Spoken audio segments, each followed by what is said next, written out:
So today we're making bacon and eggs for breakfast. This is a very simple how to make bacon and how to make scrambled eggs video for any newbie cooks out there who have never scrambled an egg or never fried bacon.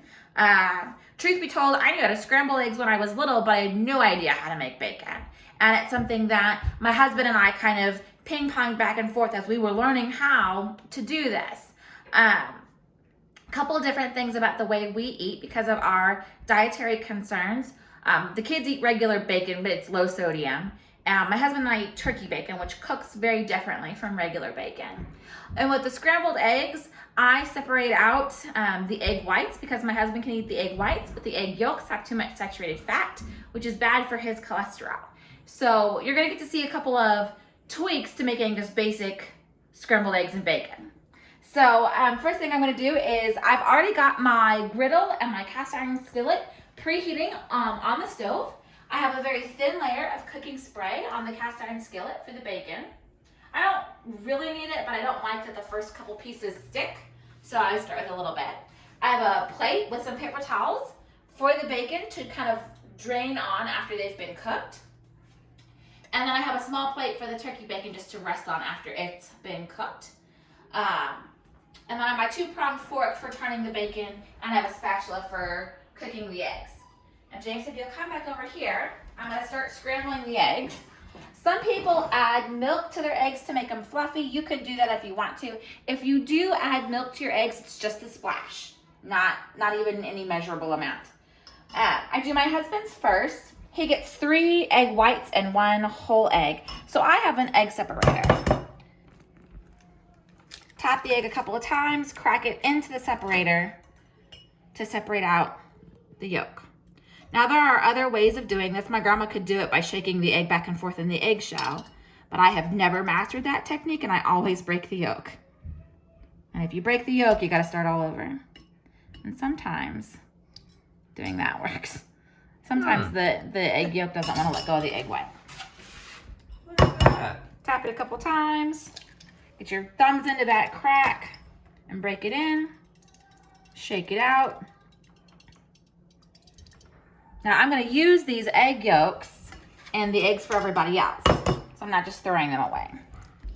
Other times that you need to separate out eggs that are unrelated to high cholesterol, certain recipes will want you to separate out the eggs.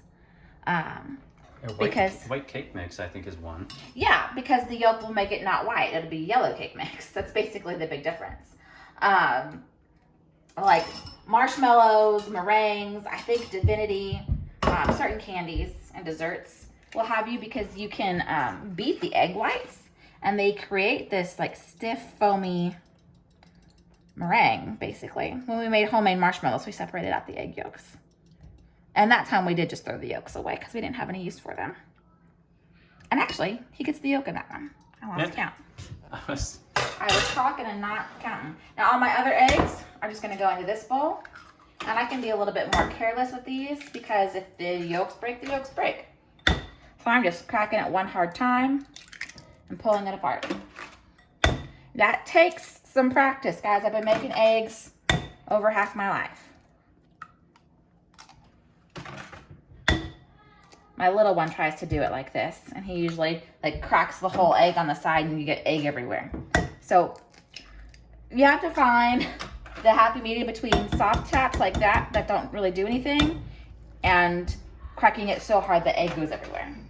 Oh yeah, and we're just using the really basic store brand white eggs and not the like those brown, super hard shell, free range chicken eggs. Yeah, and if you lose a shell into your bowl like I just did, you can fish it out. Just make sure you wash your hands afterwards. And before. Well, yeah, I've already washed my hands this morning. Yeah. Always wash your hands before you start cooking. And then anytime you handle eggs or chicken or really any meat at all, wash your hands. But especially eggs and chicken. Because that's how you get salmonella. And that's no fun. I don't know, I've never had it. But I assume it's no fun. Okay, now I'm just going to put a little bit of salt and pepper into my eggs.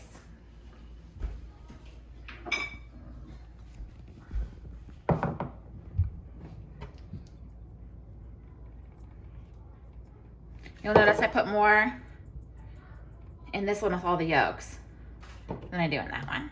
Now you can put any other seasoning in your eggs. We used to do chili piquin.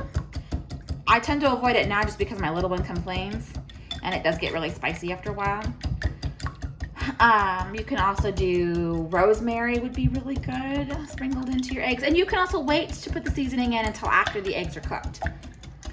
Oh gosh, I remember whenever I was trying to do the bachelor who likes eggs, I'm gonna cook for myself, usually because you were off at work, kids were at daycare, and I had gotten home from work overnights and made myself eggs in the morning before I went to bed. And that was the one thing you could cook. Yeah, and I tried to, I'm like, what do I like? What seasonings do I like? I like cumin. And so I remember trying to add cumin to eggs, and it was weird, but it didn't taste bad, but it certainly didn't taste right. So you're probably noticing the way I'm mixing this, I'm not going like this, I'm not going like this, I'm kind of like stabbing it with the whisk. And that's just a technique I've kind of developed on my own to really break up the whites and the yolks. Okay, and if I was super concerned about not contaminating the yolks into the whites, then I would have done the whites first. But, I mean, he's got a yolk in there, so it's going to be okay if he gets a little bit more. And the pepper's going to make me sneeze. Excuse me. You're excused. God bless you. Thank you. Okay, gonna do this one real fast. Yeah, I'm just kind of going up and down, up and down, up and down. It is really like a little stabby motion. That breaks the egg whites.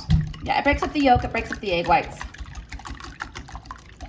Like I said, you could add a splash of milk to make your eggs fluffier. I don't because of the carbs. It adds too many carbs. Milk has carbs. I hate that milk has carbs. Milk is my favorite. Milk is probably the thing I miss the most. Because I just never have it anymore. And I would drink 2 or 3 glasses this size of milk every day. And that's like 30 carbs a glass. Okay, I'm gonna bring everything over here and start cooking the bacon. The bacon kind of takes the longest to cook. So first of all, if there's just a couple of you eating this bacon, you do not need to cook a whole package. Do not be afraid of putting it in a Ziploc bag and saving it for next time, because that's kind of a lot. A whole package is a lot of bacon. And let me say, we used to go through a whole package of bacon. And even when we switched over to cooking turkey bacon, we still made a whole package of regular bacon for the kids. And we slimmed it down to 6 to 8 pieces at a time, which is still 2 or 3 pieces a person. And when bacon is mostly strips of fat, it's not the healthiest thing to be adding to the diet. So James and I cook bacon differently. So I'm gonna tell you how I do it. I lay out as many strips flat as I can fit into the skillet. It's okay if they hang over the edge a little bit, because as they cook, they'll shrink in. I am gonna turn my skillet up from low to about 4, but I won't turn it up very much higher than that. The other thing I'm gonna do is take my glasses off, because I can see okay without my glasses, but I don't want my glasses covered in grease spots, because it does pop a little bit. I have a mug with a paper towel underneath it so I can drain some of the grease out of my skillet as we go, because I don't like to have a whole layer of grease popping everywhere. And this is how James and I differ, because he likes to cook his bacon in the grease and I don't. Meanwhile, I'm going to put my turkey bacon out here on my griddle. And I'm going to turn the heat up here also. Now, if you've never had turkey bacon and you're kind of leery of trying it, I can totally understand. I felt the same way. It tastes like ham, and it's about as hard as ham is to cook in a skillet or on the griddle. It cooks better on a griddle than it does in a skillet. I've noticed this, and I don't know why, but it does. I probably should have put a thin layer of Pam down, but we're probably okay.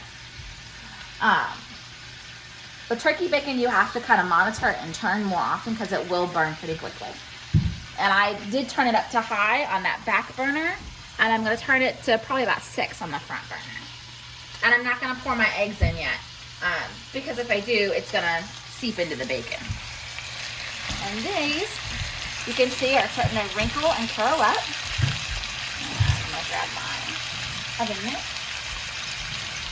The big difference between cast iron and stainless steel is that the handle gets hot on the cast iron skillet, whereas the stainless steel doesn't so much. At least not for me. So just always beware of your hands and be careful about not getting them burned. If you do get a kitchen burn,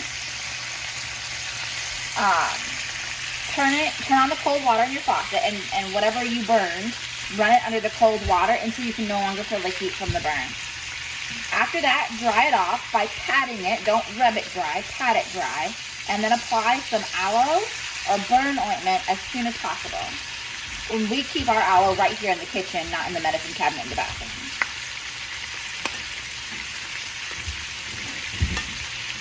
And don't be embarrassed either. Like, I've burned myself a million times. That's how I know how to take care of a burn. Yeah, it'll be all right. Just cool it down as best as you can to get the heat out of your skin. That's what is going on with the burn, is that the heat is in your skin, and while it's in there, it'll continue to damage your skin. So cool off your skin as soon as possible to get the heat out. Okay, so you can see these are starting to burn, not burn, brown in the middle. And that's exactly what you want. And as they cook, they'll curl up more and brown all through. Okay, I'm gonna leave that where it is and slide over to these. And see, they definitely cook quite a bit differently. These do not wrinkle up like regular bacon does. And I actually have two brands going on here because I was almost out of my one, so I opened up a new package. So those are Kroger brand and these are Butterball brand. And really, we just buy what's ever available and on sale at the time because turkey bacon's quite a bit more expensive. And I really... Actually, it's about the same. Sometimes it's a little cheaper. Is it? Yeah. Because for the most part, like when I was looking at it, when we first made the switch, it was quite a bit more expensive. Right. Or maybe it just felt more expensive because it was only for the two of us. I don't know. I don't know. Healthy food tends to be more expensive than unhealthy food, which I think is extremely unfair. Oh yeah, that's a pervading problem. It really kind of makes it feel like if you're going to be a thin person, you have to be wealthy. Yeah. Ah! Oh. Grease spot. Yeah. So, like, I like keeping my glasses on when I make bacon because it protects my eyes from grease popping, but then I get grease on my glasses, which I really hate. So, the other thing about cooking bacon is you have to have cat-like reflexes so you can, like, jump out of the way real fast when it pops. So another tool, one of the differences between how Crystal is doing it with that two-prong fork and myself, I use the two-prong fork a lot, but I discovered we have these little tongs, these little metal tongs. And for bacon, it's pretty cool how you can just grab it and flip it with the tongs. So that's something we're probably not going to get out and show you, but I thought I'd mention it. And so these are cooking faster. These three are not really on a burner, they're kind of in the middle, but these three on the end are cooking faster. I'm taking a side piece over here. So truthfully, these three on the end are very nearly done. Yeah. And they'll stiffen up, as with most bacon, they'll stiffen up once they start to dry and cool. Any of that brown part of it that's well cooked, it'll be good, nice and crispy. And you can see this is getting good and crispy, especially the pieces that are in the center of the skillet. Now, the temperature thing is one of the difficult parts about bacon, right? Yeah, maintaining the right heat. Because I turned it up to 4 to get it cooking, but now I'm going to turn it back down to 2 because it's cooking faster than I would like and the grease is popping. I'm going to slide these off. These are done. And I'm going to slide these back here. And now I have room to make my eggs. So that I'm going to cook the egg whites first. The bowl that had my husband's eggs.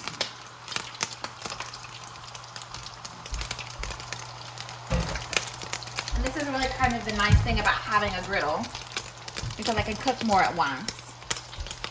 And eggs just cook so well on this griddle. I never realized they would cook so amazingly. I don't know how I've lived my adult life without this griddle. And mostly, I'm just going to let those eggs sit and cook. I'm going to turn this down a little bit because I don't want them to cook too hot. And then I'm going to turn this bacon probably one more time. This will be my last time turning it before removing it. Because the thing about bacon is that it will continue to cook when you move it off the skillet until it dries. Once all that grease dries out, that's when it really kind of stops cooking. And so I don't want it to overcook. It may look a little underdone when you remove it. And I'm only going to leave it there for a little bit longer before I pour out that grease and add some new bacon. Open those. See how much better those are cooking now? Yeah. But again, they're not shrinking and shriveling up like the regular bacon does. Now with scrambled eggs, you can break them apart like that or you can leave them whole. It just kind of depends on my mood and how I'm feeling. And whether or not I'm using my griddle or a skillet. If I'm using a skillet, I'm more likely to break them up more. But on the griddle, I like to leave them as they are. Now remember, this is 4 egg whites and 1 egg yolk. So they're a lot lighter than regular scrambled eggs. It doesn't really change how they cook though. Not really at all. Okay, these are done. I'm pulling these off. You don't even notice how the smoke coming, well, the steam coming off of the grease begins to be a little smoky. So it's like the grease has kind of hit its limit. Yeah. That's why it needs to be poured out. Moving my cup out of the way. Yeah. So pour away from you so that the grease doesn't hit you. And so the steam doesn't hit you. And I pour most of it off. I have that paper towel there to catch any that I spill. And I keep a little bit on just so that my next layer of bacon doesn't burn. And at this point, I'm also going to turn my vent on low. Normally I would have it on high, but that gets really loud really fast. Yeah, so if it gets a little hard to hear, we apologize. Yeah. So there's my last pieces of bacon. I'm going to lift my turkey bacon off. Here. Put that over there.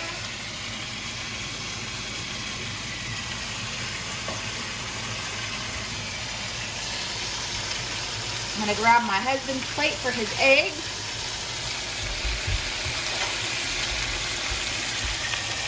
These eggs are done. They're just a little bit brown, which is how we like them. They're not wet anywhere. They're not at all runny. Some people like their eggs runny, and we do not.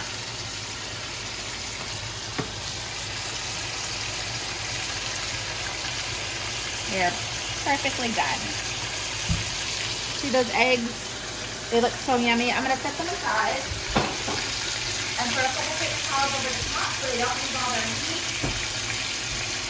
Those cold eggs are gross. And I'm going to spray this skillet, or this griddle, and pour my scrambled eggs on it. Before I pour my scrambled eggs though, I'm going to push these pieces of bacon down. Okay.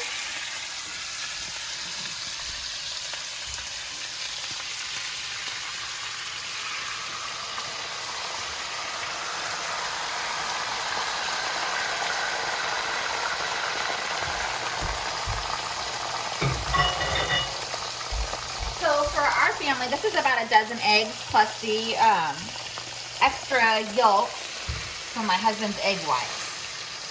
So I think in total I used about, I think it was 15 or 16 eggs.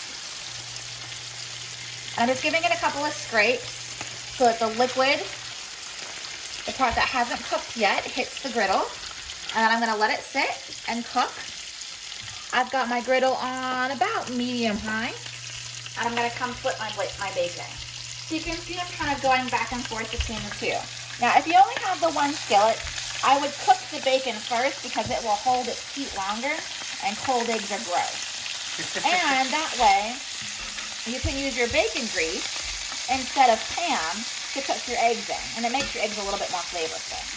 Now, that is, of course, if you're not worried about your saturated fat. If you're worried about saturated fat, pour out all of the grease and start fresh with some cooking spray. Yeah. But then again, that bacon grease gets that flavor and which is probably why I'm the one with the saturated fat problem. It's just the way our body's made, man. That's the way our bodies are made. We all have our own things that we have to worry about.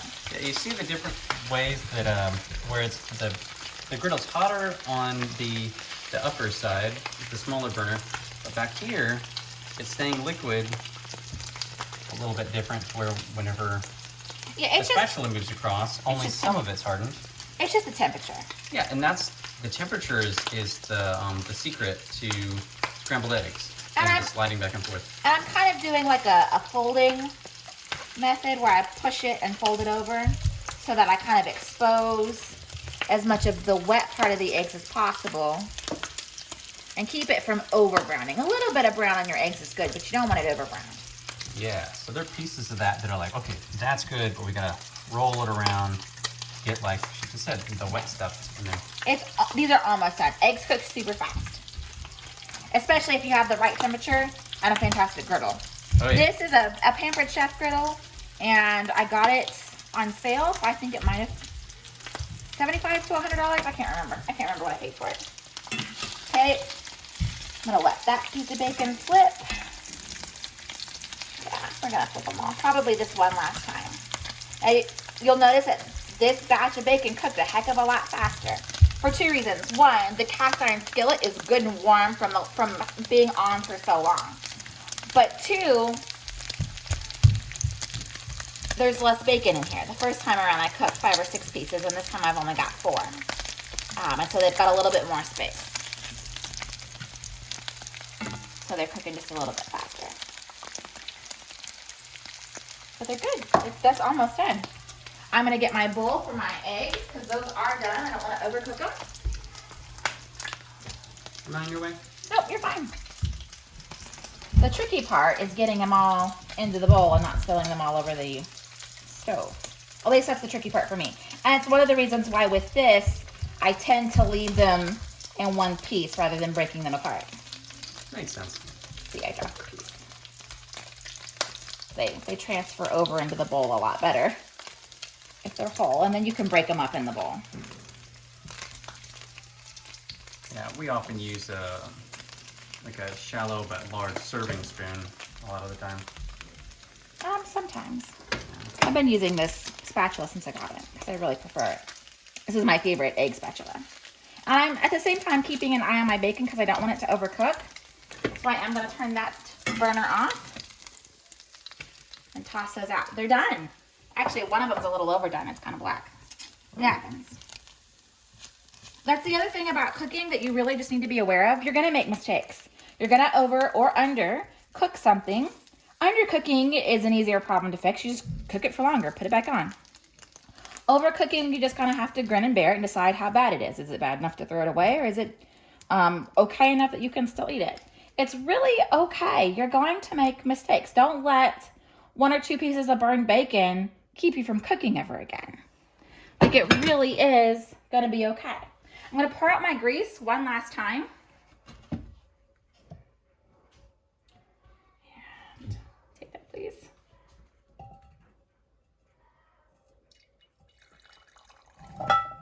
Whoops. Yeah, you got it. So this grease is going to harden, and then we can just pull it out with a paper towel and throw it away. And pitch it. Yeah. And I'm moving my skillet that I cooked with onto the back part of the stove that was not turned on. Now this is a cooktop, so the whole surface is hot, but the back is not going to be as hot, so that'll cool better and faster, and it won't accidentally cook some of the bacon bits and the grease that's left in the skillet. So here's my bacon. This is just regular pork bacon. Turned out really good. A couple of dark pieces, but that's okay. This is my turkey bacon.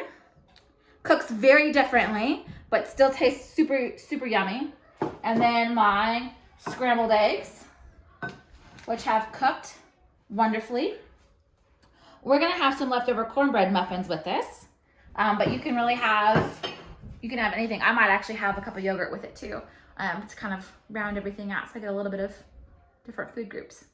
I hope you learned something from this for all you cooking newbies out there who've never made bacon before. You don't have to be afraid. It really is very easy and just takes some practice. I hope you have a wonderful day.